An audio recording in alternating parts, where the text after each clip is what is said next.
네, 안녕하세요. 네, 귀한 시간 내주셔서 감사드립니다. 국가보안법 폐지 교육센터에서 일하고 있고요. 이정입니다. 반갑습니다. 네, 오늘 드릴 말씀은 거창군 여성농민회에서 주최하시는 자리라고 들어서 주로 여성농민들하고 국가보안법 이야기를 나누기 위해서 준비했고요. 다른 분들도 근데 그 차이를 넘어서서 다 함께 들으실 수 있을 것 같습니다. 네, 오늘 나눌 이야기들은 우선 아무래도 이렇게 여성농민회에서 국가보안법 가진 정말 뭐가 뭔지 별로 접해본 적도 없는 법을 가지고 이야기를 나누시게 될 것은 아마 최근 사건들 때문에 좀 영향이 있을 것 같아서 최근 사건 얘기 좀 드리고요. 그리고 농민들에게도 국가보안법 색깔론이 가해지고 있었던 그 경과를 좀 말씀드리려고 합니다. 그리고 이런 상황에서도 농민들의 권리를 찾고 식량주권을 실현하기 위한 여성농민들의 대안과 관련돼서 농민기본법안의 몇 가지 조항만 좀 살짝 말씀드리려고 하고요. 국가보안법 폐지가 왜 우리 여성농민들의 삶을 바꾸는 진보적인 법 개정을 위해서 필요한지 좀 말씀드리고, 국가보안법 수사 과정의 인권 침해와 지금 헌법재판소의 위헌 소송이 기록되어 있는데요. 관련돼서 짧게 말씀드리겠습니다. 먼저 저는 매우 기분 나쁘기는 합니다만 이렇게 얘기가 수첩되고 있으니 네, 지금 전북단위 지하 조직이 북한의 지령에 의해서 만들어져서 간첩단이 이른바 간첩단이 구성됐다. 그리고 농민단체 관계자 등도 북측의 지령을 받아서 활동을 했다. 이런 얘기들이 신문에 계속 나오고 있고 아마 다음 주 정도 되면 더 많이 나올 겁니다. 왜냐하면 지금 구속되신 분들이 기소될 시기가 다가오기 때문에 그 이후로는 훨씬 더 많이 나올 것 같고 아마 재판이 기소되면 재판이 한 9월 정도까지 해서 판결이 나올 테고 그 이후로 또 항소 이런 과정을 거치면서 하여튼 앞으로 올해 내내 나온다 이렇게 생각하시면 별로 차이가 없고 내년 총선까지도 나올 겁니다. 계속해서. 네, 근데 이제 언론 보도는 이런 겁니다. 이른바 간첩단이라는 건데 북의 지령을 받고 보시면 세계 사격 선수권 대회에서 한반도 길을 들고 북한 선수를 응원했다. 이게 지령에 따라서 한 행위가 응원을 한 거죠. 친일 적폐 청산 운동을 했다. 반미 투쟁을 했다. 이런 것들이 지금 내용입니다. 이것이 이제 왜 문제인지는 나중에 가서 좀 보실 건데 그런데 굳이 여기다가 간첩단을 붙이죠. 근데 간첩이라는 건 뭐냐면 간첩이라는 건 흔히 누구 편드는 사람 이건 간첩이 아닙니다. 간첩은 형법에 있거든요. 형법의 조항이 어떻게 되어 있냐면 국가기밀 누설이 간첩입니다. 국가기밀 누설. 그거는 국가기밀이라는 거는 가령 잘 알려지지 않은 것들이죠. 지나다니다가 용산에 가면 국방부 건물이 버스 타고 가면 보여. 이런 게 국가기밀이겠습니까? 국가기밀이 아니죠. 네, 보이니까 누구나 다 그 앞을 제한 없이 지나다닐 수 있잖아요. 그런데 이제 윤석열 대통령께서 용산에 대통령실을 이전하면서 그 지하에 벙커가 있대. 이렇게 말씀을 하셨죠. 밖에 다니는 사람들은 지하에 뭐가 있는지 모르죠. 우리 잘 몰랐죠. 저도 윤석열 대통령께서 그 말씀을 하셔서 알게 되었어요. 비로소. 네, 그렇다면 그건 약간 거기 뭔가 통제 시설이 있대라는 것 자체가 기밀로 지정된 무엇이었다면 군사상으로 그렇다면 그것은 국가기밀일 가능성이 있습니다. 네, 그런 것이 국가기밀이죠. 흔히 잘 알려지지 않는 것, 사람들이 쉽게 알 수 없는 것, 뭔가 기밀로 지정되고 관리되고 있는 것들입니다. 그런데 앞에 보시면 지금 이른바 간첩단 사건의 보도에 그래서 국가기밀 뭘 누설했대가 없어요. 그죠? 네, 이 보도가 나온 지 지금 한 4개월 정도 지금 압수수색 이후로 시간이 흘러가고 있는데 단 하나도 이른바 국가기밀이라는 것이 보도되지 않습니다. 네, 아마 국가기밀 누설이 정말 있었다면 벌써 나오고도 나갔을 시간이지요. 그러니까 간첩행위가 없다는 겁니다. 지금. 네.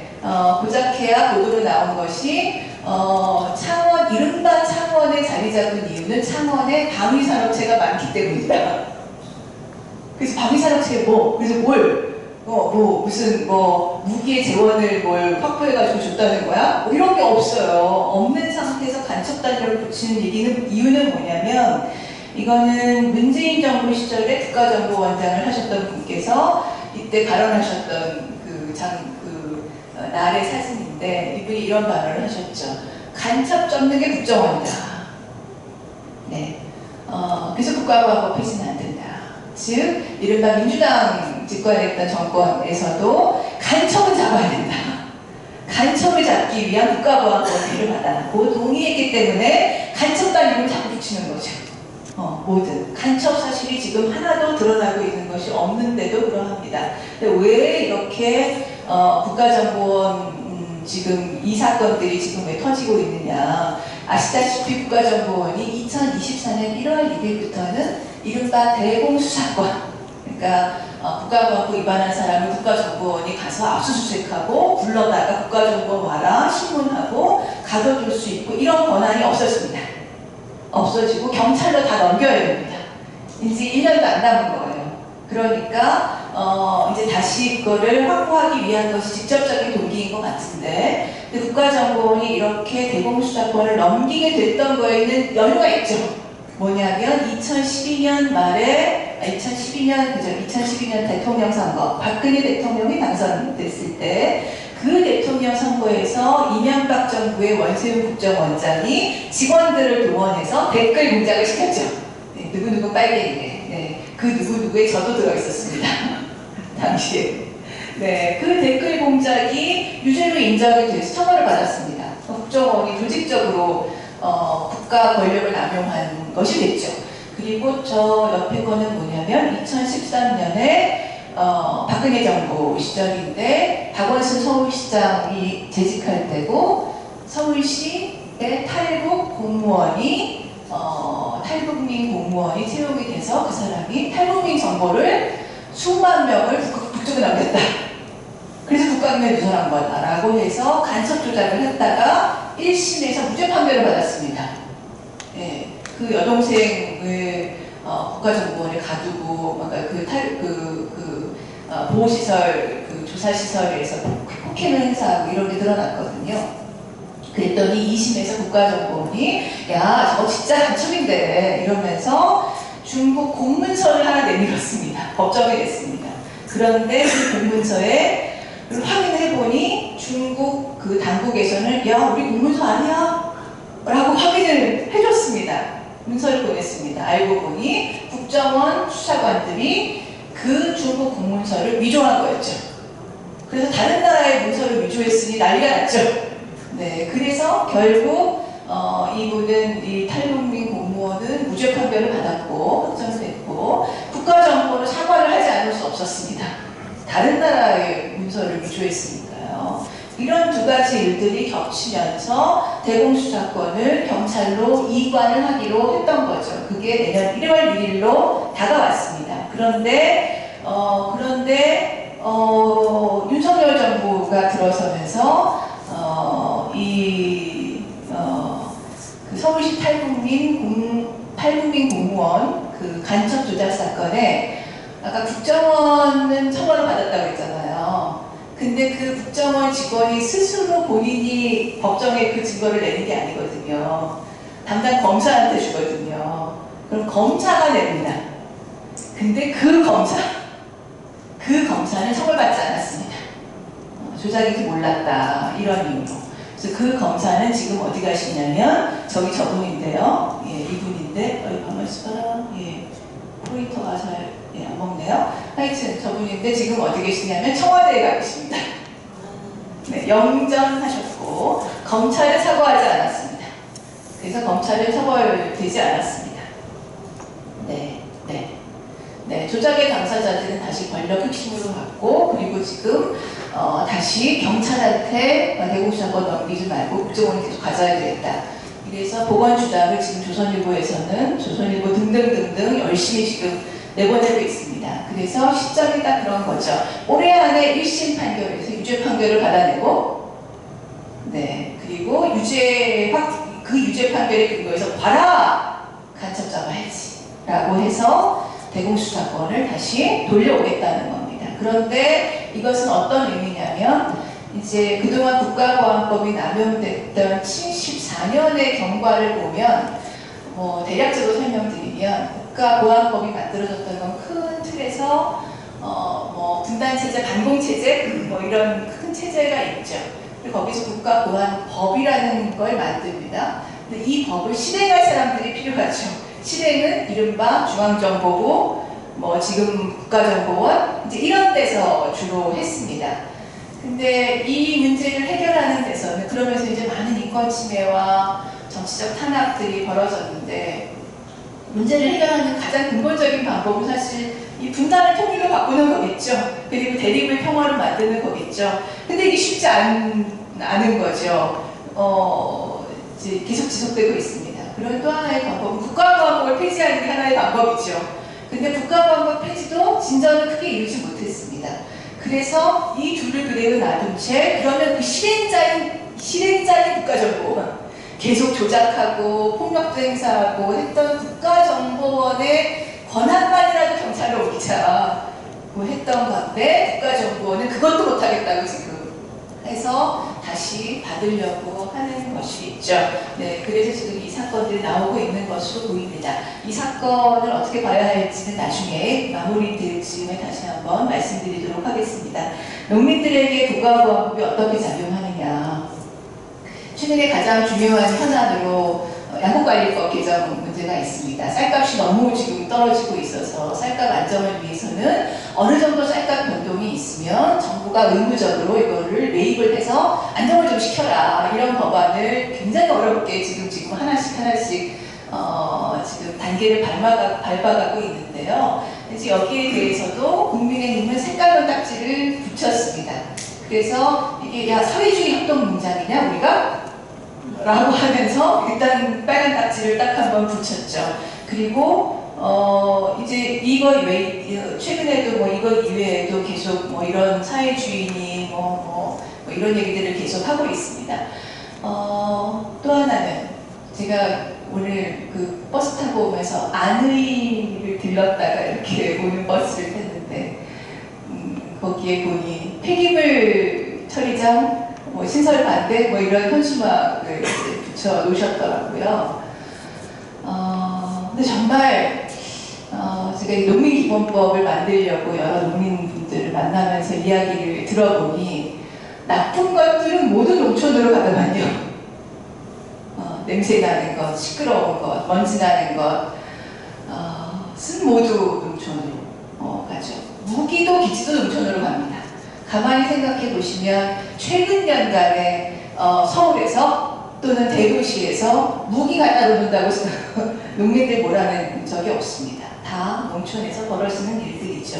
그래서 최근에 성주의 사드 배치 때문에 여성 농민들이 지금도 애를 쓰고 계시고 이분들 앞에서 성주의 저런 소성리 주민들 앞에서 저런 현수막을 들고 이른바 혐오 시위가 벌어집니다. 종북 좌파 세력이 있습니다. 야 니네 북으로 가 이런 거죠. 멀쩡하게 주민들께서 살고 계신 곳에 무기를 갖다 놓으면서 그 무기를 갖다 놓으면 우리 생활이 너무 위태로워지고 불편하다고 하니까 네가 북으로 가 이제 이렇게 대응하고 있는 것이죠. 좌파 종북 세력이 반대한다는 이유입니다. 반대하면 다 종북 좌파라는 얘기죠. 소성리에서만 있었던 일은 아닙니다. 제주 강정 해군기지에서도 농민들이 쫓겨났고 그래서 강정마을회 회장님은 이렇게 인터뷰를 하셨더라고요. 수만 틀리면 종북 좌파라고 낙인 찍고 외부 세력이라고 한다. 아무리 명분이 없는 국책사업도 반대하는 사람들을 종북 좌파로 놓으면 한국에서는 뭐든지 가능하다.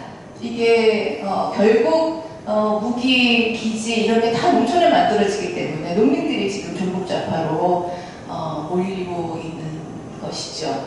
네, 제주도 제2공항에도 심지어 핵무기를 배치할 물을 만들자 이런 얘기까지 나오고 있는 상황이니까요. 또 하나의 특수한 것은 우리나라만 있는 경우입니다. 우리나라만 있는 경우입니다. 뭐냐면 천안의 농민들은 폭우가 오면 논에 그 배인지레가 흘러와서 거기 간다. 실제로 사고도 나기도 하고요. 그런데 이 천안의 농민들이 이런 고충을 겪어야 하는 이유는 1999년에 노벨 평화상을 탄 99년쯤인 것 같아요. 네, 노벨 평화상을 탄 단체가 국제 대인지뢰 금지 그 운동 단체였습니다. 그래서 대인지뢰 금지 협약도 이미 만들어졌습니다. 그런데 미국은 가입하지 않았습니다. 왜냐하면 한반도에서는 대인지뢰를 아직도 써야 된다는 이유로. 네.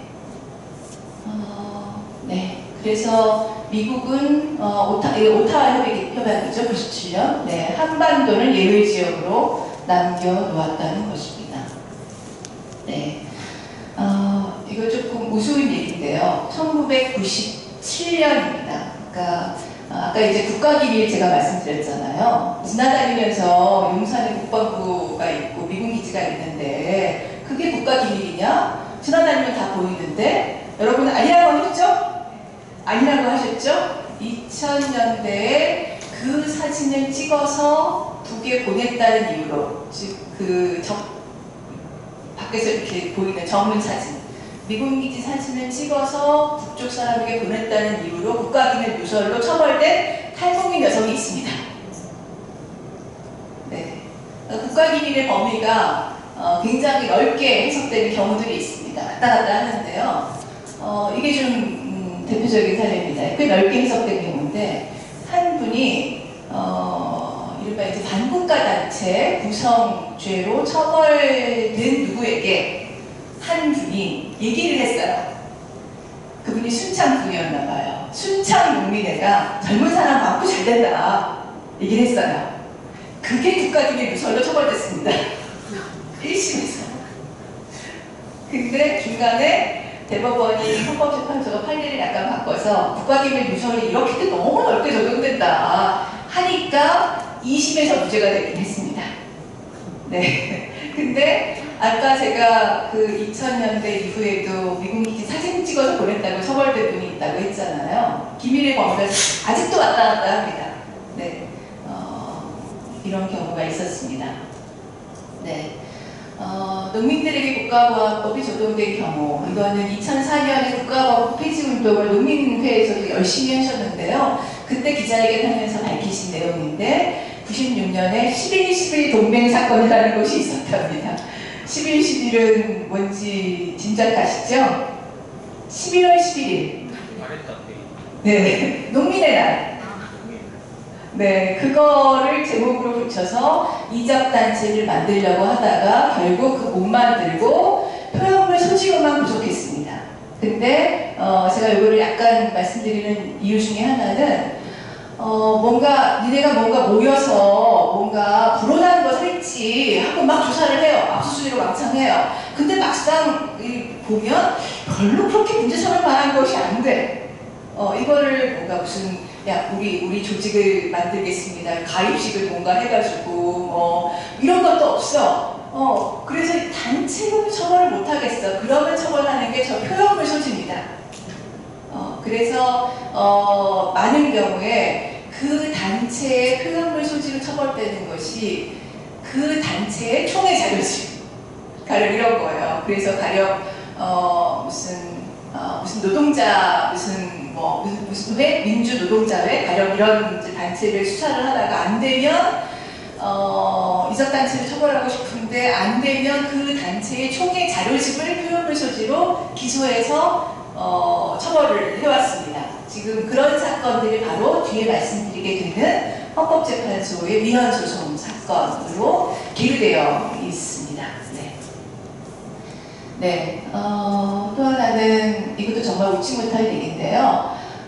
아람레 사건이라는 것이 있었습니다. 전두환 정권 시절에 이렇게 젊은 그 대전 충남 지역의 지인들이 서로 이렇게 모임을 했는데 그 모임이 아람회가 반국가 단체로 처벌을 받았습니다. 제가 지금 단체, 반국가 단체 얘기하는 게 조금 뭐가 뭔지 약간 정확하게 개념이 안 잡히실 텐데요. 반국가 단체는 뭐냐면 국가보안법에 이렇게 돼 있습니다. 흔히 반국가 단체는 그냥 북한 이렇게 생각하시면 됩니다. 북한이 반국가 단체라고 이렇게 지금도 판단을 하거든요. 정부를 전복하고 국가를 전복하는 또는 헌법기관을 전복시키는 이런 것을 목적으로 하는 단체입니다. 북한, 뭐 조총련, 그리고 예전 같으면 기억하실 만한 게 혹시 산호맹? 조국 그 장관이 산호맹 가입이었다고 이런 얘기들이 막 나왔었잖아요. 간혹 가입은 아닙니다만 하여튼 뭐 그런 거. 그리고 아실 만한 게 인혁당?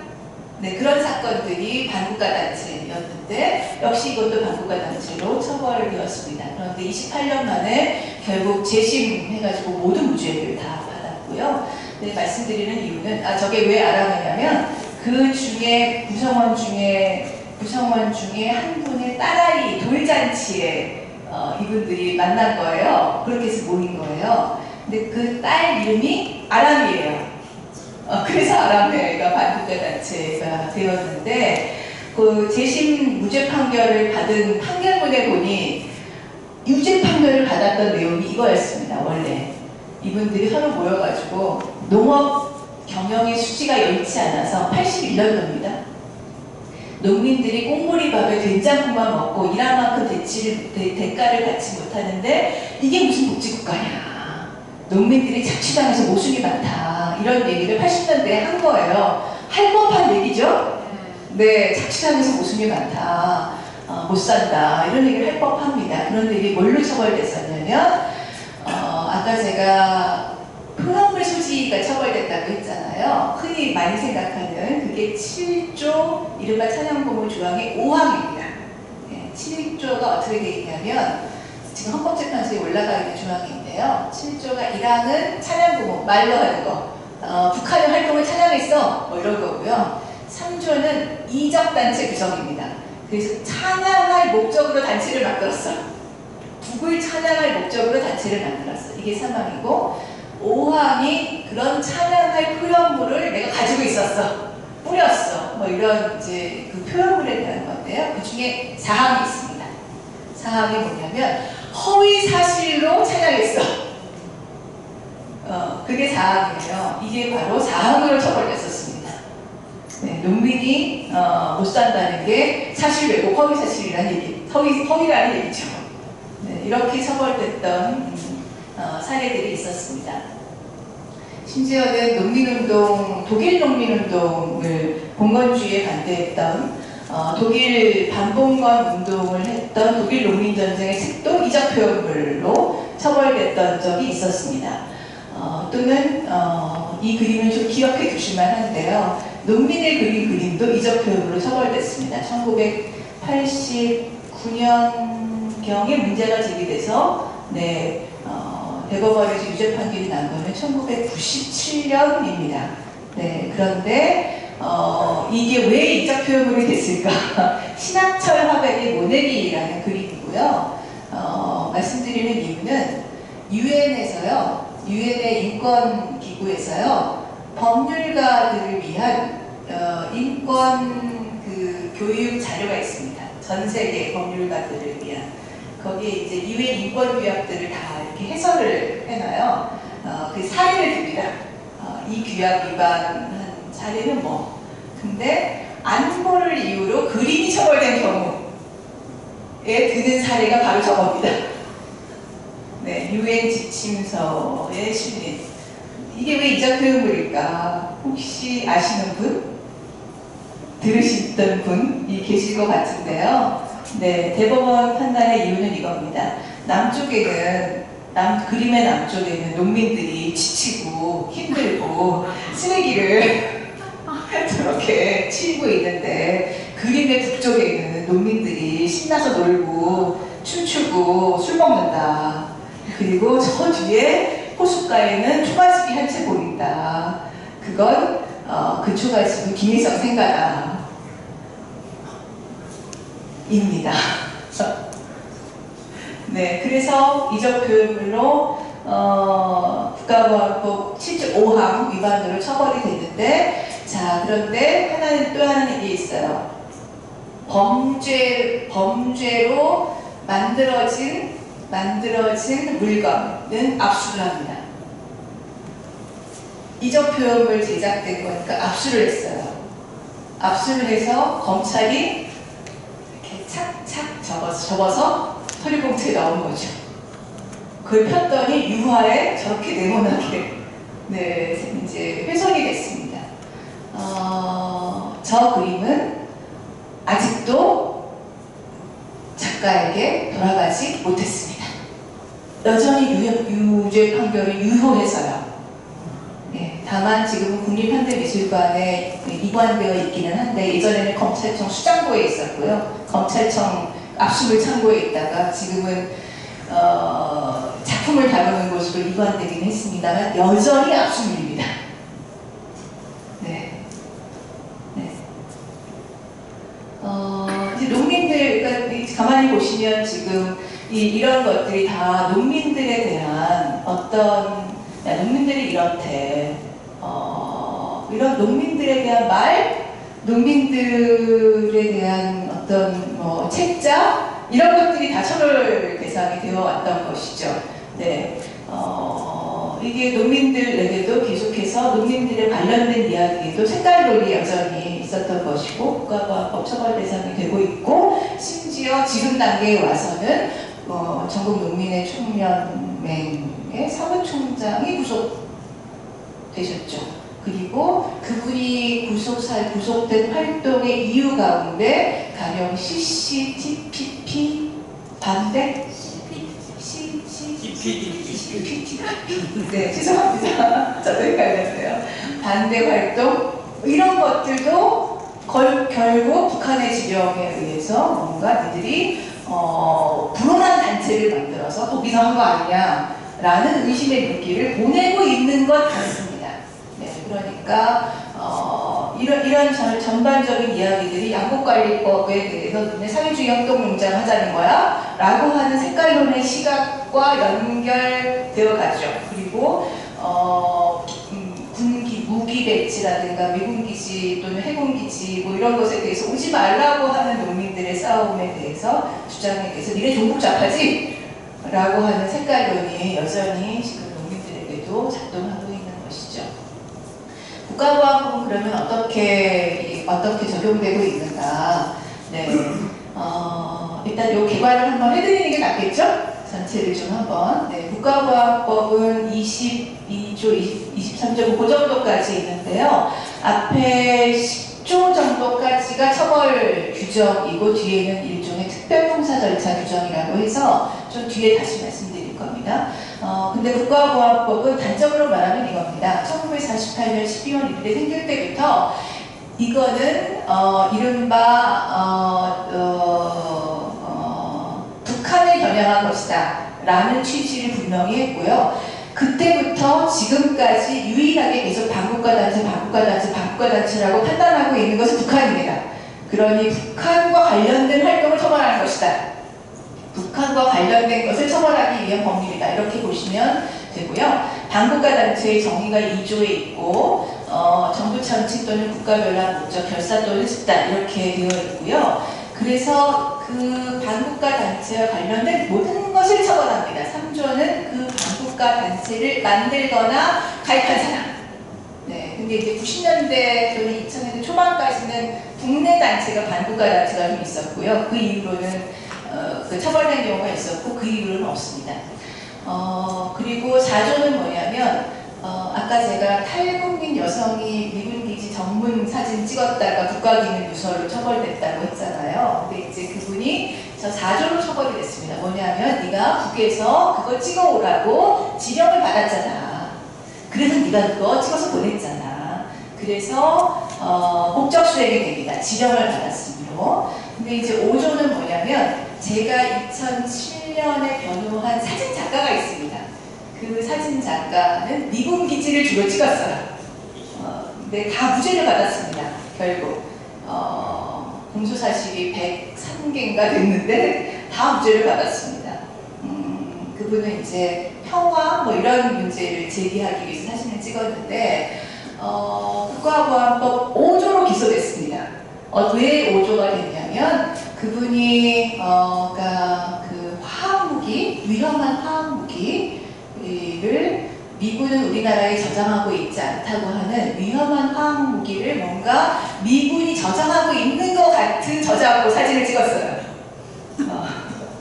네, 그래서 실제 이런 위험한 무기를 보관하는 거 아니야? 라고 썼죠. 사진을 공개했죠. 그랬더니 북의 조선중앙통신인가 뭐 어디서 야, 이 사진 작가의 말에 따르면 취재에 따르면 미군이 이런 걸 보관하고 있대 라고 보도를 한 거예요. 그게 자진 지원이 됐어요. 네가 스스로 도와줄 거 아니냐 라는 거죠. 네. 형량은 똑같이 매우 무겁습니다. 6조는 북에 갔다 온 경우, 7조는 아까 말씀드렸고, 8조는 뭐냐면 북의 북쪽 공작원을 만나기 위해서 만난 거 또는 지령을 받은 사람을 만난 거 뭐 이런 게 다 포함이 됩니다. 9조는 뭐냐면 북쪽 공작원뿐만 아니라 이 법의 죄를 범한 사람 또는 이 법의 죄를 범하려는 사람에게 모든 편의 제공입니다. 그래서 최근에 극명한 사례는 뭐가 있었냐면 95년 이후로 그 한총련이라고 대학 학생회 회장들이 가입해 있는 단체의 사람들이 매우 많이 처벌이 되는데요. 이제 단과는 학생회장만 돼도 수배가 되는 거예요. 근데 수배가 되니까 갈 데가 없잖아요. 그래서 이제 한 번은 이제 불쌍하다 이러고 이제 선배가 하룻밤 지워줬어요. 이 사람을. 이 선배가 구속이 됐습니다. 편의직원. 네, 잠재워줬다 이런 거죠. 10조는 어떻게 적용되냐면 95년경에 이른바 조선노동당과 무슨 관계를 맺었다고 하는 사람으로 처벌된 사람의 어머니와 아내가 불구지로 처벌됐습니다. 네가 알았잖아. 남편이 그랬다는 거. 네 아들이 그랬다는 거 알았잖아. 신고 안 했네 근데? 엄마한테 아들을 신고하라는 거예요? 그 법률입니다. 네, 아직도 있습니다. 나머지는 뒤에 가서 조금 더 설명드리고요. 그런데 이게 어떻게 적용되냐면 근데 이제 저기 7조에 보시면 좀 길게 써놨는데 국가의 존립 안전 인하입니다. 자유민주적 기본질서를 위태롭게 한다는 점을 알면서 한 사람만 처벌한다는 규정이 있어요. 저기 92년에 들어간 조항 때 저기 이제 가령 이런 겁니다. 제가 어디 강연 갔더니 그 주최 측에서 매우 열심히 준비하셔서 제가 강의하기 전에 참석자들에게 퀴즈를 내시더라고요. 근데 퀴즈의 내용이 이제 이런 거예요. 다음 중 국가보안법 7조 1항 차량복으로 처벌되는 것은 1번 평양에는 휴대전화를 쓰는 사람이 많다. 2번 대동강 맥주는 맛있다. 2번 라고 해서 1번 내지 2번, 3번, 4번 등등 고르신 분이 계셨어요. 그런데 정답은 뭐냐면 사람 따라 다르답니다. 이걸 하면 처벌돼. 부자든 가난뱅이든 아니면 극우든 극좌든 이걸 하면 처벌돼. 예, 이렇게 행위를 처벌해야 근대 헌법입니다. 법 앞에 모든 사람이 평등해야 한다는 게 근대의 원칙이잖아요. 그런데 국가보안법은 박근혜 대통령이 대통령 아닌 시절에 김정일 위원장을 만났습니다. 네, 김정일 위원장을 만나서 갔다 와가지고 굉장히 좋은 평가를 했습니다. 2002년 경이었던 걸로 기억해요. 매우 가령 합리적이고 가령 이런 식의 대화가 잘 되고 이런 꽤 좋은 평가를 했습니다. 하지만 박근혜 위원장은 처벌받을 가능성이 전혀 없죠. 왜냐하면 저 법률상 위태롭게 한다는, 즉 북을 뭔가 지켜세우고 뭔가 북한의 편을 들고 이런 사람이 아니야 라고 보는 거죠. 윤석열 대통령이 그 용산의 지하 벙커에 뭐가 있어요 라고 얘기를 했는데 전혀 국가보안법으로 처벌되지 않는 이유는 야 설마 뭐가 국가를 위태롭게 하려고 했겠어? 라는 것이죠. 그런데 만약 그 얘기를 이 자리에 있는 누군가가 했다고 봅시다. 네, 또는 지금 구속되어 있는 전동 사무총장이 혹시 그 얘기를 했다고 쳐봅시다. 당장 플러스 국가보안법 7조 1항 차량보호 네, 이렇게 붙겠죠. 네, 국가기밀 누설 이렇게 붙겠죠. 그래서 국가보안법은 매우 이런 정을 알면서 이른바 정을 알면서 한 사람만을 처벌합니다. 그런데 문제는 이거죠. 정을 알면서 그거 어떻게 알아? 정을 알면서 네가 그럴 줄 알았어? 결국 사람 머릿속이잖아요. 사람 머릿속을 찍을 수가 없잖아요. 네, 그래서 이 사람이 정을 알았는지 안 알았는지 알 수가 없어. 그러니까 어떻게 하냐면 그 사람은 정을 알 수밖에 없었어 라는 증거들을 만들어내기 위해서 그 사람의 모든 것을 추적합니다. 그래서 젊을 때 20년 전에 대학 학생회 회장도 했어요. 그때 국가보안법으로 수배받은 적도 있어요. 그 다음에는 농민회도 했어요. 그 다음에는 무슨 민주노동당 모도했어요. 등등등등등등을 다 만들어냅니다. 그리고 현재 그 사람이 어떤 이야기를 어떤 사람들과 하고 있는지를 확인하기 위해서 그 사람의 모든 것을 쫓죠. 그래서 SNS는 당연히 쫓고 네, 다 뒤지고 통화 당연히 다 그리고 또 하나는 패킷 감청도 합니다. 패킷 감청은 뭐냐면 컴퓨터 화면을 내 집, 내 사무실 컴퓨터 화면을 수사기관에서 바로 실시간으로 보는 겁니다. 계속 봅니다. 그래서 범민련이라는 조풍, 그러니까 통일운동 단체 에서 일했던 분들은 2008년에 국가보안법으로 처벌을 받았는데 나중에 알고 보니 이미 내가 5년 동안 다 내 컴퓨터 다 보고 있더라 였습니다. 그대로 옆에서 그냥 네, 다 봅니다. 그래서 너무 심하다 이거 나도 사생활이 있는데 그리고 내 컴퓨터 나만 보는 것도 아니고 우리 집이면 우리 가족들도 보고 애도 보고 사무실이면 동료도 보고 너무 심하다라고 헌법소원을 했어요. 헌법재판소가 그래 너무 심한 것 같다. 끄덕끄덕 법을 좀 고쳐라. 그랬어요. 국회가 법을 고쳤습니다. 이 법을 고쳐서 2019년 여기 앉아있네요. 2019년에 고쳤는데 어떻게 고쳤냐면 국가보안법에 대해서는 7조까지 포함해서입니다. 국가보안법에 대해서는 3년 동안 패킷 감청 가능. 현재 법입니다. 그렇게 해서 이 사람의 전 인생을 통틀어서 전 인과관계를 통틀어서 거기서 작은 조각들을 찾아냅니다. 그 작은 조각들을 공안수사기관이 그려놓은 틀에다가 갖다 붙이죠. 모자이크처럼 붙입니다.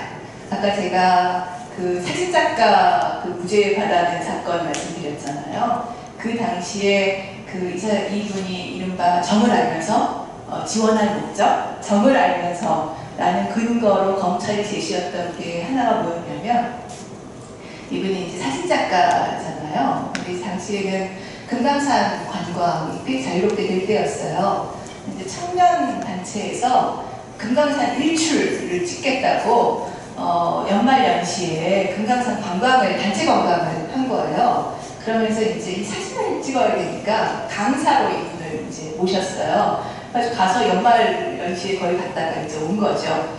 그리고 나서 집에 와가지고 자기 오랜 친구한테 하고 통화를 하면서 연말연시 어떻게 지냈냐 이러니까 이분이 이렇게 얘기한 거죠. 공화국에 새해 인사 갔다 왔어. 이렇게 얘기했어요. 그걸 도청했죠. 다 감청했죠. 그게 정을 알면서의 근거로 나왔습니다. 네, 무죄를 받기는 했지만, 네, 그러나 그분은 6개월 구금되어 있었고, 3, 4개월은 수배 상태였고, 징역 10년 구형받았고, 네, 판결 확정까지 한 3년 정도 걸렸던 것 같아요.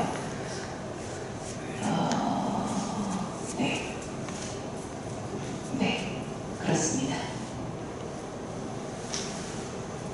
네, 최근 재판소에 올라가 있는 사건 가운데 하나인데요. 그 점을 알면서가 어떻게 적용되는가를 보여드리려고 합니다. 이분이 트위터에다가 노동신문, 그러니까 요즘 이제 언론 기사 가운데 북은 이렇게 뭐 했다 하고 하면서 노동신문 원문을 붙여놓는 기사들이 간간히 있잖아요. 그런 기사를 하나 본인 트위터에 올린 거예요. 그걸로 기소가 됐는데, 이적 교육을 반포로 기소가 됐는데, 그분이 점을 알면서의 근거로 공소장에 나와 있는 건 딱 저겁니다. 옛날에 대학 때 국가보안법, 그 다음에도 반성 안 하고 전향 안 하고 민주노동당, 심지어 너 무슨 시의원에도 나왔더라? 이런 얘기. 그 다음에도 계속 사회단체에서 상변하더라? 그러니까 너는 점을 알면서 라는 거죠. 그래서 지금 쭉 말씀드린 것처럼 이 점을 알면서라는 거는 사실상 근대 헌법의 원칙, 즉 이 사람의 정치적 성향이 어떻든 간에, 이 사람이 돈이 많든 없든 간에, 어떻든 간에 행위를 처벌하라는 행위 처벌의 원칙을 정면으로 위반합니다. 같은 행위를 해도 극우인 사람이 행위를 하면 처벌 대상이 아니라고 보고요. 네, 진보 쪽에 있었던 사람이 행위를 하면 당연히 처벌 대상이라고 보죠. 그에 맞는 근거들을 모자이크처럼 조각처럼 맞춰내죠. 그래서 국가보안법은 차별의 법률입니다. 네.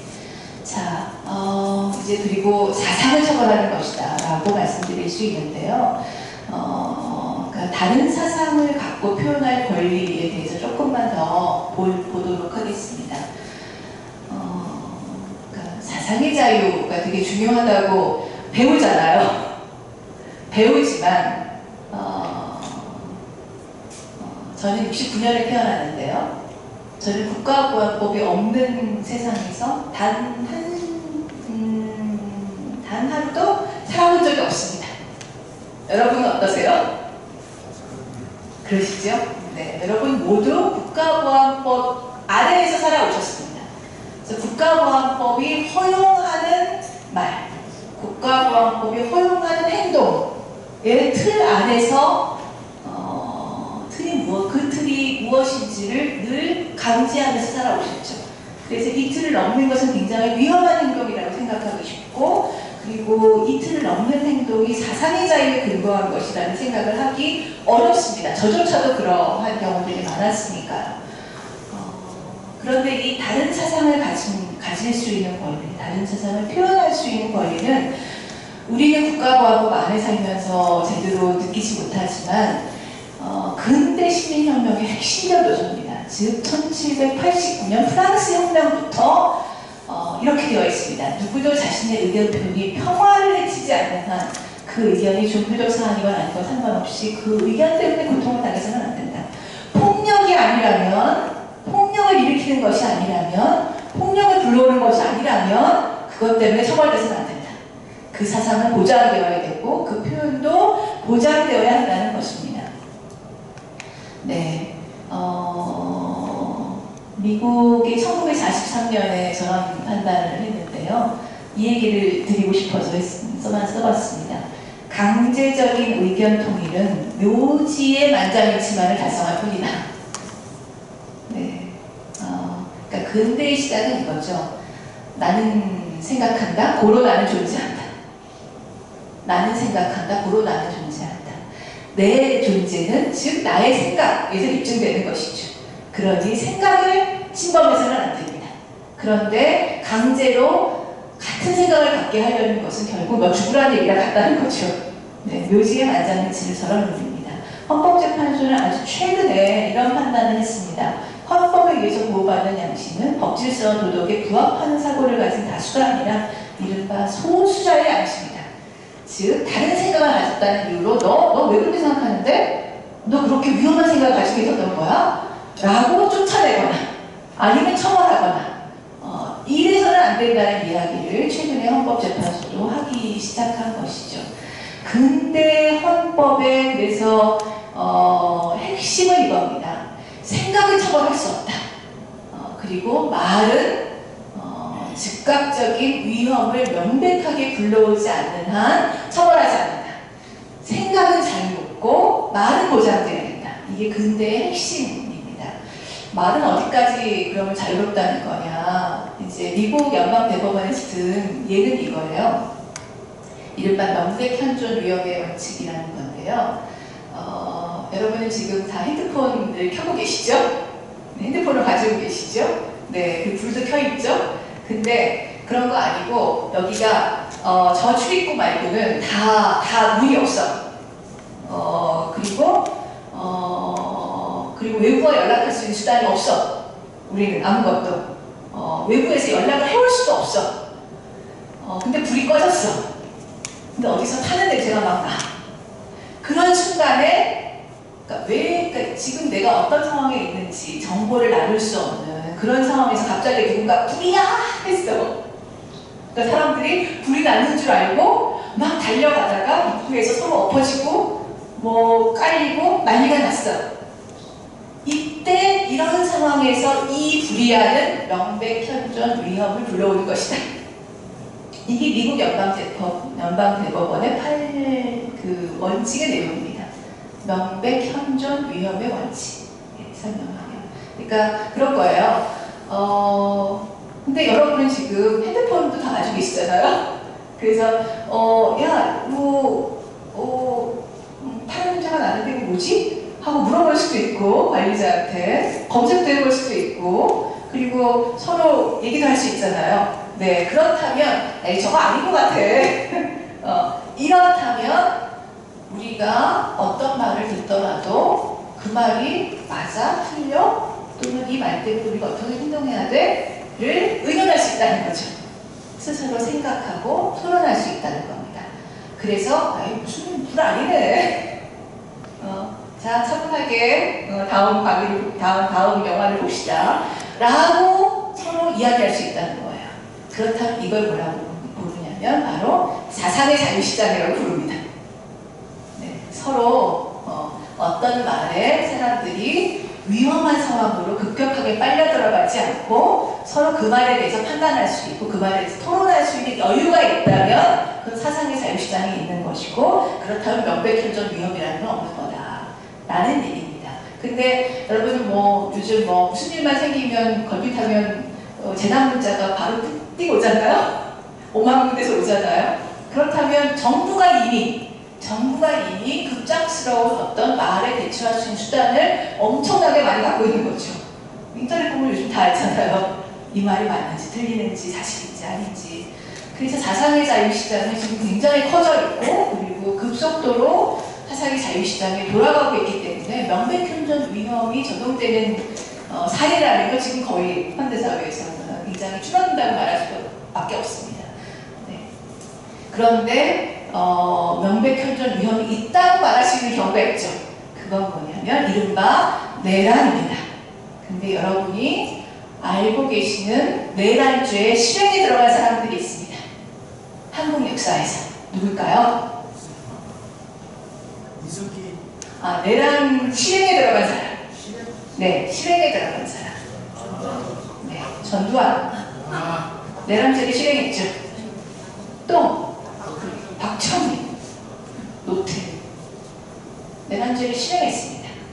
이 사람들이 한 건 뭐냐면 군대를 끌어낼 수 있는 위치에 있었고 군대를 실제로 모아서 가서 탱크로 밀어붙여서 국회의원들을 쫓아냈죠. 국회를 해산시켰죠. 그리고 입법권을 자기가 가졌죠. 네, 범죄의 사람을 살상했고 이런 게 내란의 실행이고 내란의 실행에 이르기 위해서 그거를 너 12시까지 와. 탱크 몇 대 가지고 라고 하는 게 바로 내란의 일입니다. 네, 이 정도 되면 명백현존 위험이 있는 거죠. 이거는 근데 국가보안법 처벌 대상이 아니고요. 형법으로 처벌이 됩니다.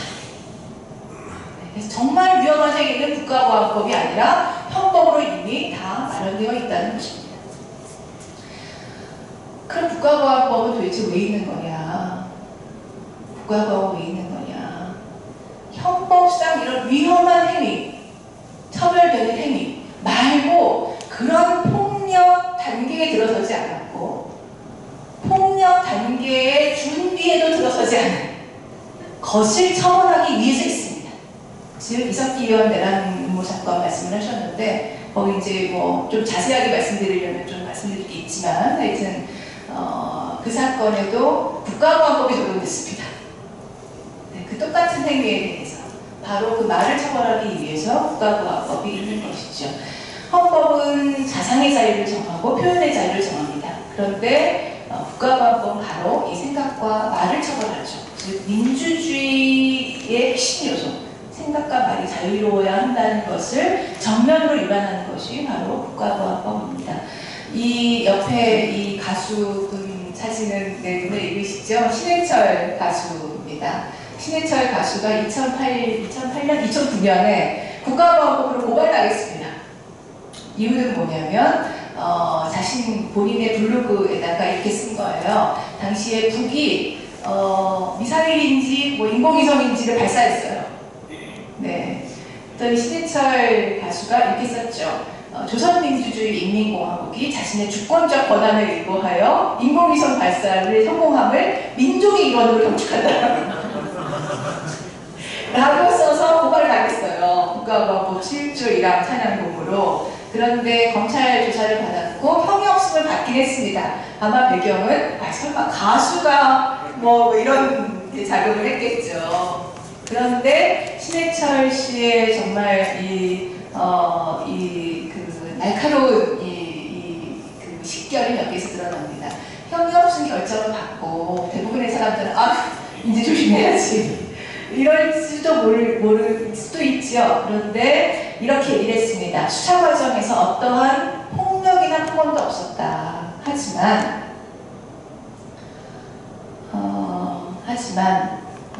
국가보안법에 대해서 폐지 필요 없다고 얘기하는 분들은 요즘 그런 얘기를 많이 합니다. 네, 고문 안 하잖아. 요즘 고문 안 해. 적법 절차 잘 지켜요. 근데 무슨 국가보안법 폐지야.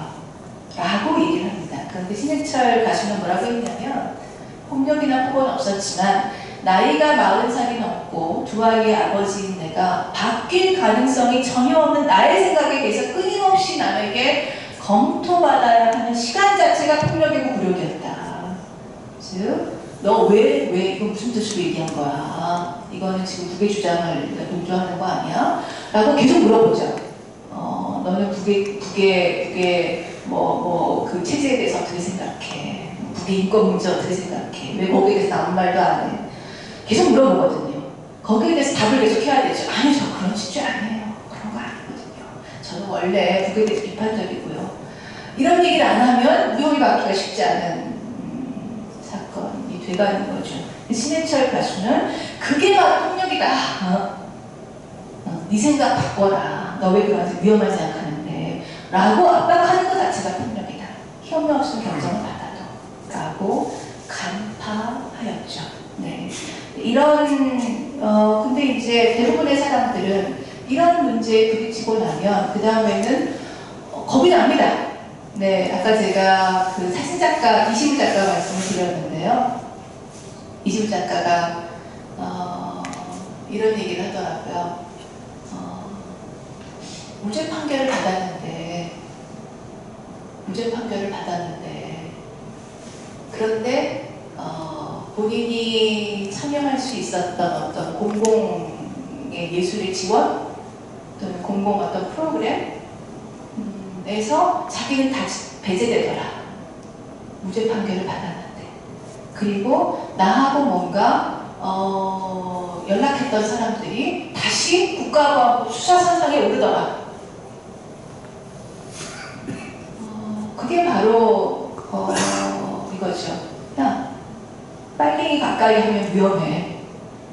그러니까 작동하는 거죠. 그래서 사람들은 자기검열을 하게 됩니다. 그 자기검열이 바로 이 개인의 내면에 자리 잡은 색깔 공포증이죠. 그리고 그것은 역사가 있습니다. 어떤 역사냐면 이제 국가보안법이 만들어진 역사로 넘어갈 건데요. 네. 1945년 이제 미군정이 실시되고 48년까지 그 기간 동안에 미국에서는 2차 세계대전 당시에는 소련이랑 손을 잡고 같이 전쟁을 치렀는데 전쟁이 끝나자마자 미소 대결이 시작되죠. 그러면서 미국 의회에서 비미활동위원회를 만들어서 공산주의자를 색출해서 쫓아냅니다. 그래서 영화계에서도 쫓아내고요. 이른바 할리우드 10이 그런 거죠. 극작가를 쫓아내고 뭐 이렇게 해서 교사 등등 뭐 과학자 몇천 명을 공직에서 쫓아냅니다. 그런데 미국에서는 그런 쫓아내는 일로 진행됐던 공산주의자 색출이 당시 미군정의 하에 있었던 한반도에서는 어떻게 되냐면 죽이는 것으로 나타납니다. 즉 제주 4.3 당시에도 이른바 초토화 작전이라는 것을 이런 것을 극찬했다는 문서가 2020년에 발견되었습니다. 영화 암살 보셨어요? 네, 이 장면 기억나세요?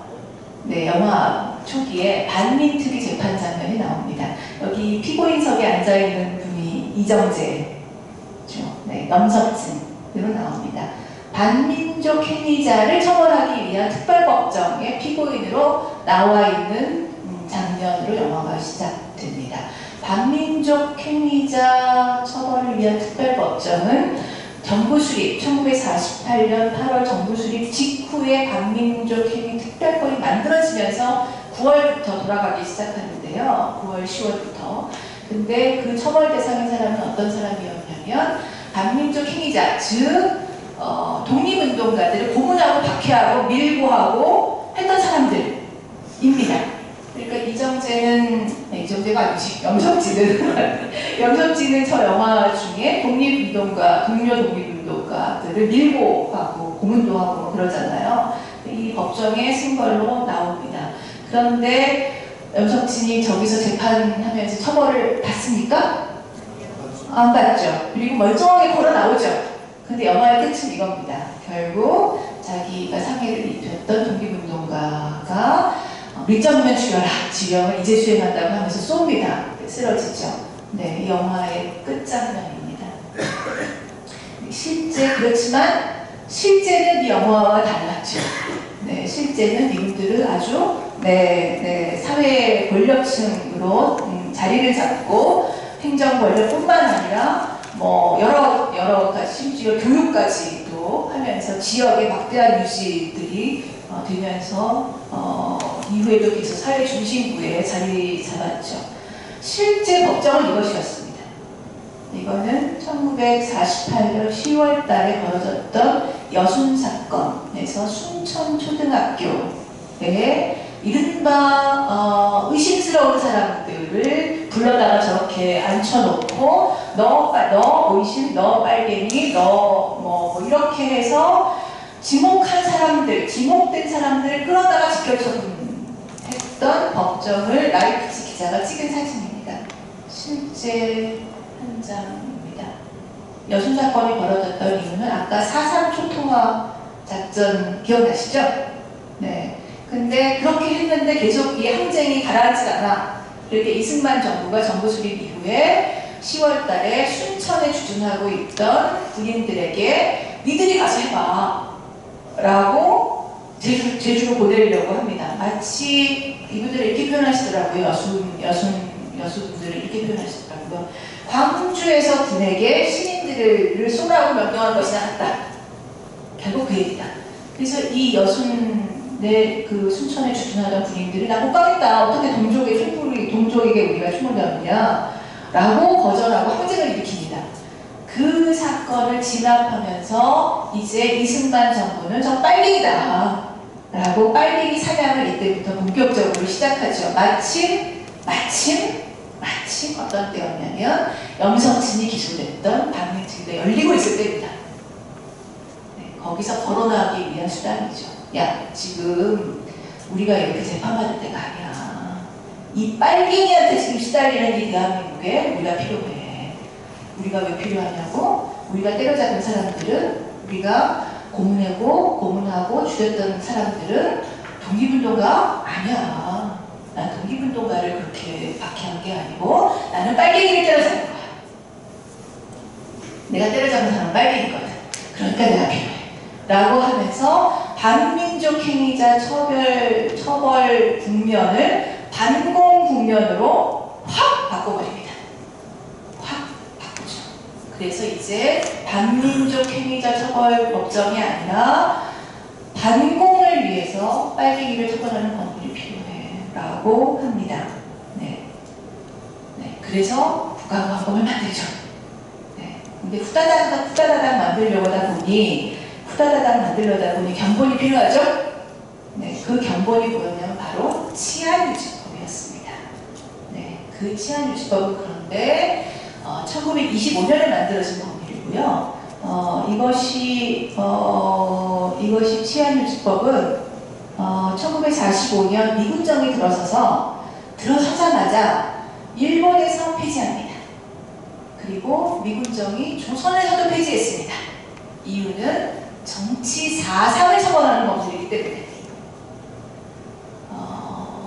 라고 폐지합니다. 그 후로 일본에서는 이런 치안유지법이 되살아나지 않았습니다. 같은 법률이. 그런데 정작 조선에서는 3년 만에 되살아납니다. 그게 국가보안법이죠. 조금 더 볼게요. 치안유지법은 이렇게 이해하시면 쉬운데요. 유관순 열사 1919년 3.1운동 때 이제 구속됐다가 돌아가시잖아요. 그분은 치안유지법으로 처벌받지 않았습니다. 유관순 열사는 당시에 보안법이라는 것이 있었습니다. 그 보안법은 뭐냐면 지금의 집시법하고 약간 비슷합니다. 그러니까 소요를 한 사람, 시위를 한 사람을 처벌하는 법률로 잡아가둔 거였어요. 그러면서 굉장히 많은 분들이 이제 사망을 하셨는데, 옥고를 치르셨는데, 근데 이게 이제 지금의 집시법이랑 비슷해서 형량 자체가 높지 않아요. 근데 3.1운동 이후에 계속 독립운동이 계속돼. 단체가 만들어져.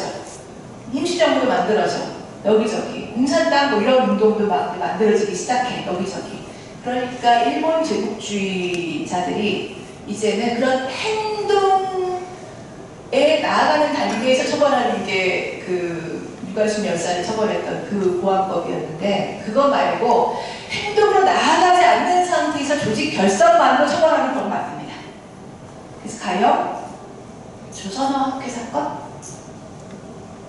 윤동주 시인 이런 분들은 행동을 한 게 없어요. 사실 총을 들지도 않았어요. 시위를 하지도 않았어요.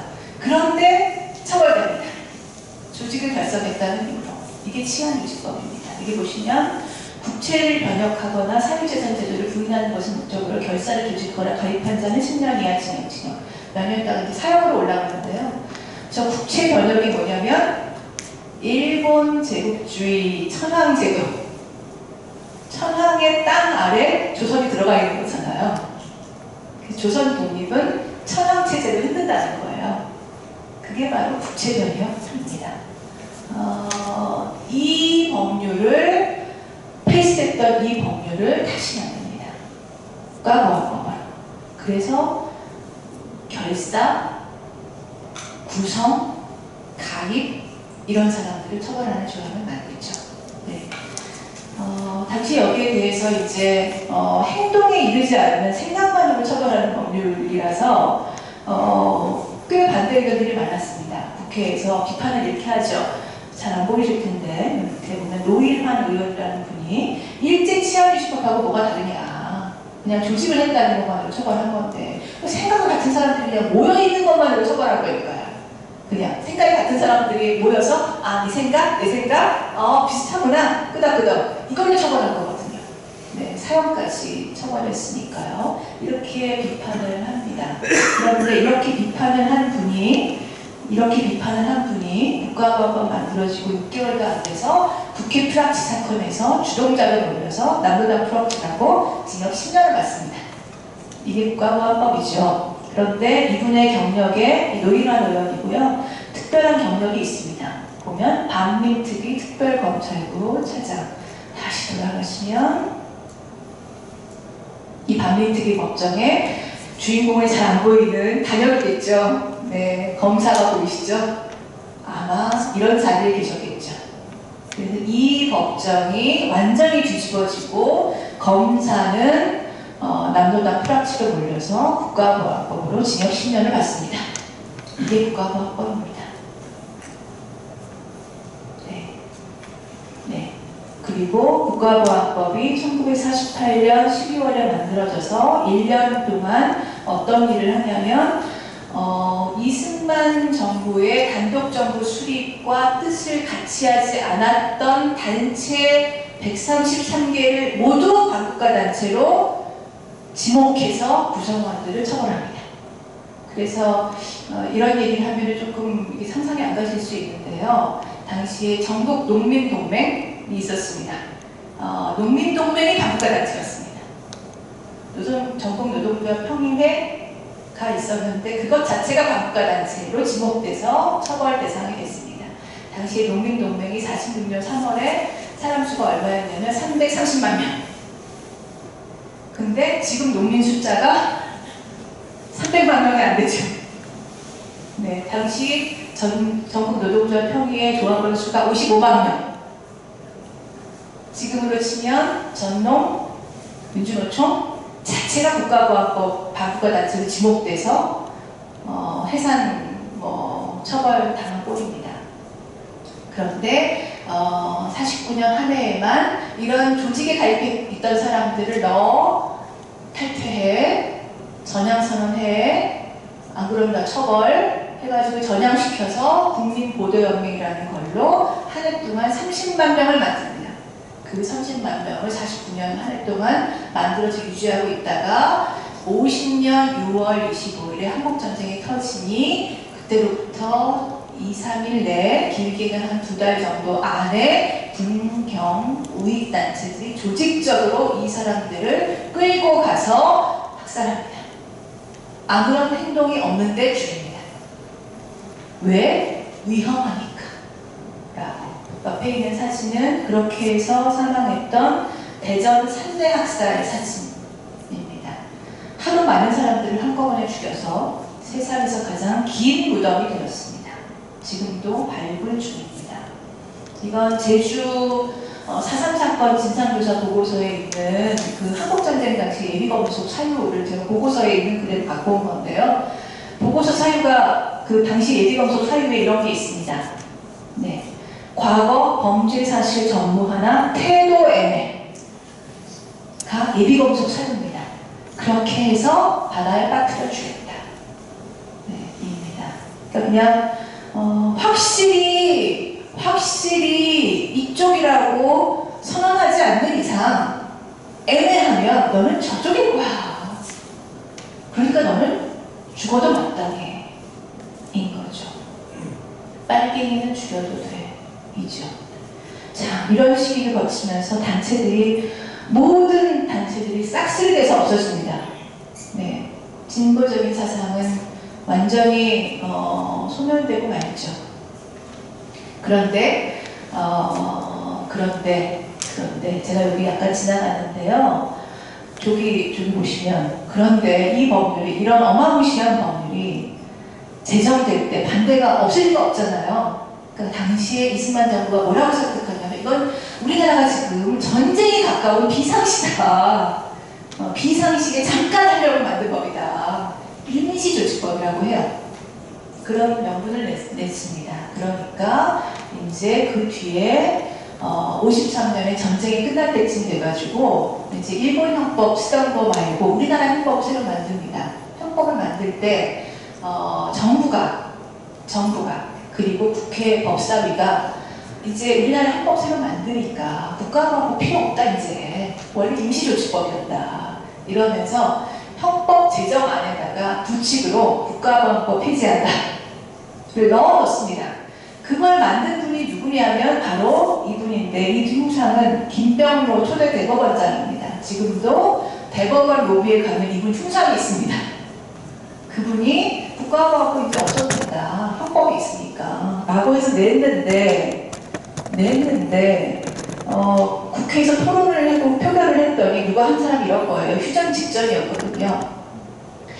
국민 정서상 남겨놓는 게 낫지 않을까? 라고 누가 얘기를 한 거예요.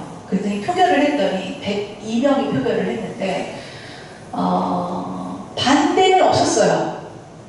국가보안법 폐지에 반대한 사람은 없어요. 폐지 반대가 없어요. 그런데 국가보안법 폐지하자 찬성이 10명이에요. 나머지 92명은 기권했어요. 네, 그래서 다시 한번 저도 역시 격언이 맞다고 생각하게 되었습니다. 우물쭈물하는 것이 제일 문제다. 네, 그래서 남게 됐습니다. 없어질 법률이었는데 그렇게 나갔더니 그 다음에는 이제 지금 이런 악용까지 온 것이죠. 네, 이런 상태에서 이제 지금 농업 관련된 얘기를 제가 잠깐 볼 건데요. 시간이 조금 가고 있는데 괜찮으세요? 계속 가도 되겠어요? 네, 조금 빨리 줄여보겠습니다. 이제 네, 한국 전쟁이 정말 초토화가 돼가지고 모든 물적 기반이 없어졌죠. 그리고 이제 원조 경제, 원조 농업, 잉여 농산물 원조가 시작됐고, 그리고 박정희가 쿠데타를 하면서 이제 통일벼로 통일하자 이러면서 이제 하여튼 엄청난 식량 진상 계획을 농민들의 상태하고는 상관없이 이제 밀어붙였습니다. 그러다 보니까 지금 곡물 자급률은 엄청 떨어져서 이거는 20%로 돼 있는데 지금 19.몇%까지 계속 떨어지고 있죠. 곡물 자급률이. 곡물 매니저한테 거의 이제 의존을 하고 있는 상황이고요. 그리고 곡물 가격 올라가면서 꽤 위태위태합니다. 그런데 이제 한반도 전체를 놓고 보면 북에는 아직도 식량이 부족하대요. 통계가 그렇다니까 부족한가 봐요. 근데 그 이유는 조금 이따 말씀드리고, 남해는 쌀값이 계속 떨어져요. 네, 그래 이런 상황인데 결국 북에서는 이제 농사를 못 지어서 그런 거 아니냐라고 생각할 수 있는데 통계청 자료를 확인해봤어요. 통계청에 들어가시면 그대로 있습니다. 재배 면적 통계예요. 2021년 남해 재배 면적보다 북의 재배 면적이 2배예요. 원래 북에는 농지가 적다고 생각했잖아요. 근데 나름 노력을 했겠죠. 네, 먹고 살려고. 그런 것 같아요. 그리고 식량 작물 생산량, 쌀에다가 고구마, 감자까지 더한 것입니다. 옥수수까지. 생산량 통계가 통계청 자료상 보니까 2021년에 남보다 북이 더 많아요. 실제로 생산을 더 많이 한대요. 그런데도 식량 부족에 시달리고 있거든요. 쌀이 부족한 건 더 말할 나위도 없고, 이건 이제 쌀 생산량이 굉장히 많이 떨어지고요. 나머지 이제 서류 생산량으로 보충한 거거든요. 근데 그 이유는 이렇게 농업 생산력이 아직도 떨어지는 이유는 대북 제재가 상당한 영향이 있습니다. 즉 농업 분야를 예로 들면 파이프, 수에, 알루미늄, 돔 이런 게 못 들어갑니다. 지금 대북 제재 때문에 2017년 이후로는 유엔 안보리 제재 때문에 아예 품목 자체가 못 들어갑니다. 아예 어느 나라도 유엔 회원국이 거래를 할 수가 없습니다. 그래서 온실을 지어야 되는데 비닐은 되고 파이프는 안 되고 결국 온실을 못 짓는 셈이 되는 거죠. 그래서 대북 제재 때문에 실제 거의 지금 할 수 있는 게 없다는 얘기입니다. 근데 결국 피해는 농민들에게 갔습니다. 여기 빨간 거로 되어 있는 건 쌀 대북 지원인데요. 대북 지원 쌀을 2008년 이명박 정부부터 지원을 안 하게 되면서 재고량이 늘고 재고를 해소를 못하고 있으면서 쌀값이 계속 떨어지고 이런 상태들이 계속되어 왔습니다. 그래서 농민들이 여성 농민들도 대북 쌀 지원을 해가지고 우리 쌀값 좀 잡자, 우리 쌀값 좀 안정시키자 이렇게 촉구를 했는데 남북 농업교류도 계속 제한되고 있어서 통일 트랙터를 열심히 모아가지고 만드셨는데 계속 그냥 지금 멈춰져 있습니다. 대북 제재 때문에 못 가고 있는 거죠. 네, 네 이런 상황입니다. 자, 저희가 이제 좀 통털어서 한번 정리를 할 건데요. 헌법에는 이런 농민 관련 조항이 있습니다. 즉, 123조 4항에 보시면 국가는 농수산물의 수급균형과 유통구조의 개선에 노력하며 가격 안정을 도모함으로써 농업인의 이익을 보호한다. 농업인의 이익을 보호한다고 되어 있는데요. 네, 누구의 이익을 보호하라고 헌법이 쓰는 것은 여기가 유일합니다. 유일합니다. 농업인에게는 그만큼 수익을 보장해줘야 계속 농사를 지을 수 있다는 것이죠. 네. 그리고 국가가 수급 균형 개선을 노력해야 된다. 그 의무를 지우고 있습니다. 네. 그런데 윤석열 대통령은 보시다시피 자유민주주의, 자유를 계속 되풀이하고 있고, 대통령 후보 시절에는 멸콩 캠페인도 하셨죠.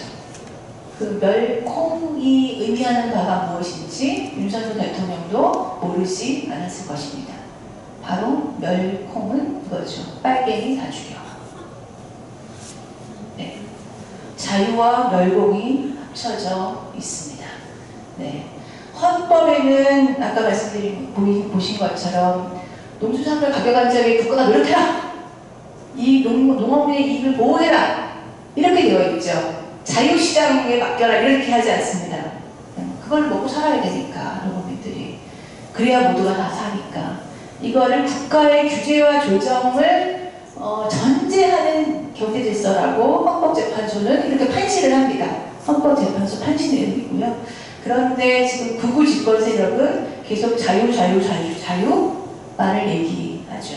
그러면서 수급균형, 가격 안정, 국가유를 도외시하고 농업인 이익 보호는 방기하고 양곡관리법을 하자고 하는데 색깔론을 들이밀고 있는 거죠. 그리고 전농의 활동이 북한 공작원의 지령을 받은 거다 라고 지금 이야기하고 있는 겁니다. 네, 우리가 대안이 없는 건 아니죠. 유엔 농민권리선언이 2018년에 통과가 됐고, 그래서 농민기본법을 애쓰신 덕분에 이렇게 성안을 하였습니다. 거기에는 우리가 종자를 판매할 종자권도 있고, 그리고 앞으로 모든 나쁜 거는 다 농촌으로 온 상황에서 그렇게 나쁜 걸 농촌으로 오게 하지 말라.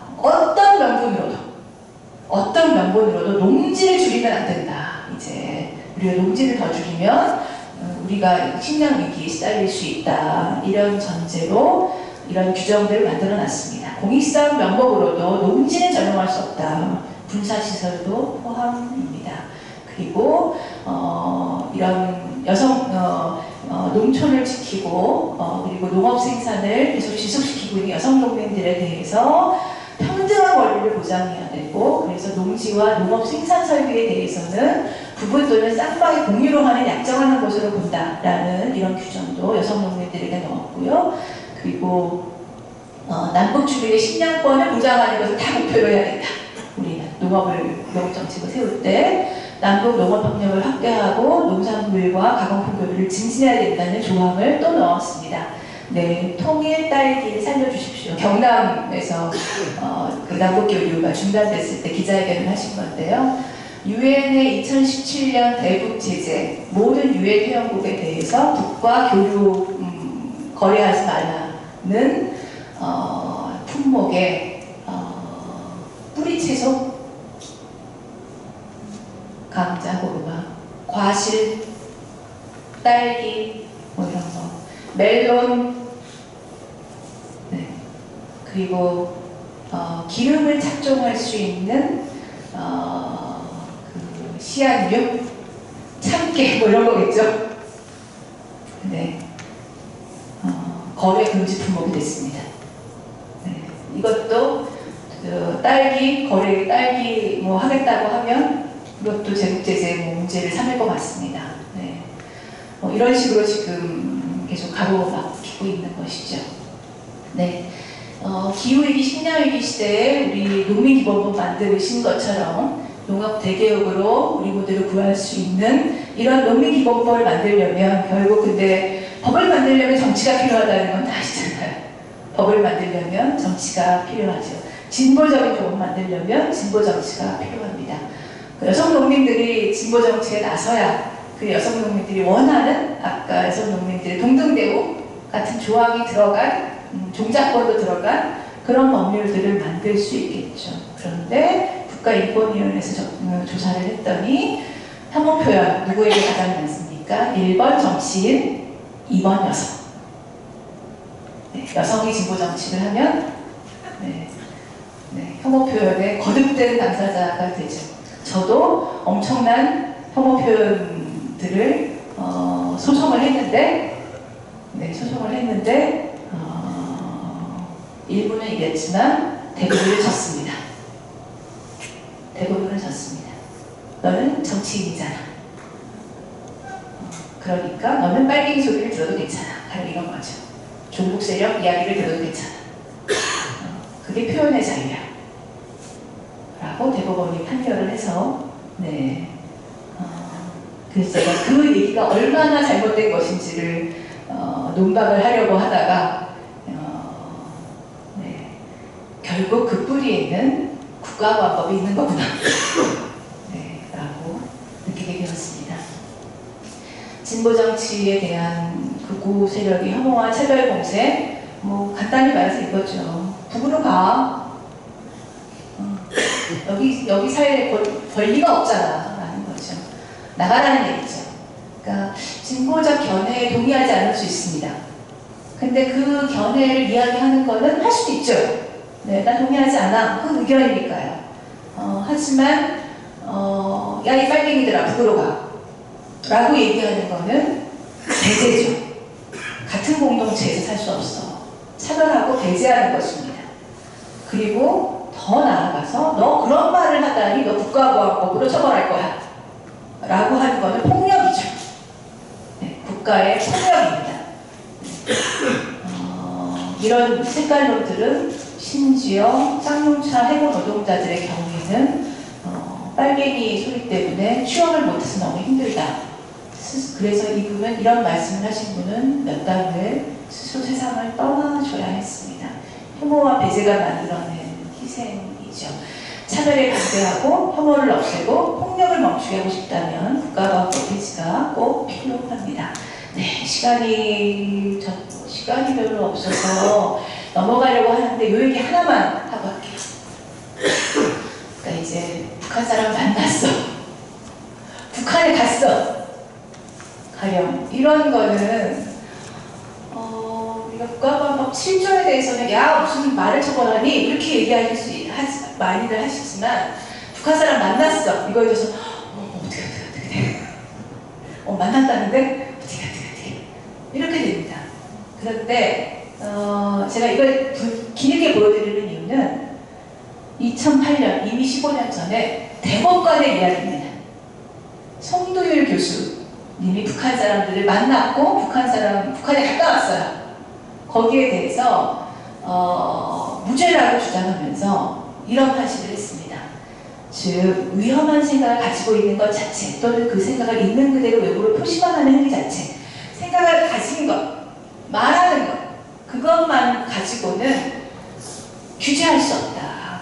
그 생각이 갖고 있는 위험이 실현되는 단계 아까 명백현전 말씀드렸죠. 실현되는 단계 야 준비해 12시 내일 12시 저 거창 시내에서 탱크 몰고 와 그거 아니라면 그 시점이 바로 비로소 법의 관여가 시작되는 경계점이다. 그 이전 단계라면 위험이 발현된 것이 아니다 라고 대법관이 판시를 합니다. 그리고 서로 모여서 얘기를 한다고 해서 공감대가 넓혀지는 경우는 있겠다. 하지만 그렇다고 해서 행동으로 나가지 않으면 서로 모여서 얘기한다고 그게 뭐 처벌될 만한 것이냐 라는 얘기죠. 북한 사람을 만나고 북한의 간행에 대한 겁니다. 대법관이. 근데 우리는 어때요? 야, 너 북한 사람 만났대. 그럼 만나면 다 처벌돼야 돼? 그 사람이 얘기한 건 다 지령이야? 가령 그 사람이 이런 얘기를 했어. 그 사람이 야 북한 선수단 좀 응원해. 응원을 하라고 한 게 지령이야? 처벌돼?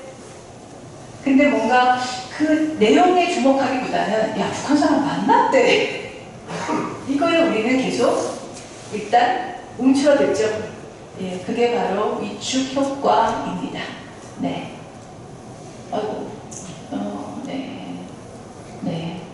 넘어가서 요 얘기만 하고, 이른바 창원 간첩단 등 혐의가 이런 것들이죠. 북한 공작원을 만났다, 연락했다, 인 건데, 아까 말씀드린 그 대법원 판결을 적용해 볼 수 있겠죠. 그리고 어느 분단국도 상대방 나라 사람을 만난 거에 대해서 처벌하지 않습니다, 이제는. 네. 그리고 지령수수, 응원했다. 이것도 지령, 처벌될 만한 지령이라면 야, 누굴 살인해 가서 아니면 가서 불을 질러 이런 거라면 지령도 처벌이 돼야 되겠죠. 네, 하지만 그거 말고 응원해라 이런 거 가지고는 처벌 대상이 안 되는 거죠. 어떤 단체를 구성했든지 간에 제가 아까 길게 말씀드렸는데 같은 생각을 가진 사람들이 모였다는 이유로 처벌하는 것은 결국 사상의 자유 침해다. 입니다. 네, 북한 선수단 응원, 친일적폐 청산운동, 반미투쟁, 친일적폐 청산운동은 나쁜가요? 네, 오히려 해야죠. 해야 될 일이죠. 반미투쟁은 못하는 일인가요? 네, 노무현 대통령도 반미면 어떠냐라고 얘기해서 대통령 당선됐습니다. 네, 그러니 처벌될 일이 아니죠. 결국 이분들은 지금 구속되어 있지만 뭐 범죄 행동이 있어서가 아니라 살인이든 방어든 결국 분단 반공 의식과 다른 생각을 갖고 극우 세력을 반대 활동했다는 이유로 결국 다른 생각을 가지고 있었다는 이유로 처벌받는 것이라고 저는 생각합니다. 결국 사상의 자유 침해인 것이죠. 그분들이 어떤 조직을 만들었건 또는 그분들이 누구 북한 공작원을 만났다고 혹시 만났다고 하더라도 혹시 무슨 뭘 받았다고 할지라도 결국 그건 다 처벌하는 것은 사상의 자유 침해라고 저는 생각합니다. 네, 이제 뭔가 이런 일들이 벌어지면 제일 힘든 건 빌미론입니다. 네가 빌미를 줬잖아. 결국 이렇게 해서 민주화 운동 세력이, 진보 운동 세력이 힘들어지잖아. 라는 빌미론이 굉장히 사실 힘이 듭니다. 당사자로서는. 저는 그런 문제에 대해서 버트런드 러셀의 저 말이 꽤 힘이 되었습니다. 즉, 고통받는 사람을 위해서 이분이 양심수석방 운동을 열심히 하셨는데요. 나는 정파나 신조를 따지지 않았다. 그 사람이 얼마나 부당한 처벌을 받는지만을 기준으로 삼았다. 사상의 자유를 침해를 막는 데 힘을 모으자는 것입니다. 현재 헌법재판소 위헌 소송은 3월 달에 재판 선고가 나기를 기다리고 있습니다. 근데 지금 국가방어 사건이 막 나는 것도 선고가 나지 못하게 하려는 취지가 좀 있는 것 같은데 열심히 노력을 해왔고요. 기다리고 있고 요만큼의 위헌 결정이라도 난다고 저는 믿고 열심히 노력하고 있습니다. 네, 이유는 뭐 질문 있으면 말씀드리고 넘어가야 되겠네요. 네, 그래서 국가보안법 혐오와 배제, 자기검열에서 벗어나서 자유롭게 생각하고 말하고 공존하는 사회로 가려면 국가보안법 폐지가 필수라고 생각합니다. 자세한 얘기는 헌법위의 악법 책을 참고해 주시기 바랍니다. 네, 늦어서 죄송합니다. 감사합니다.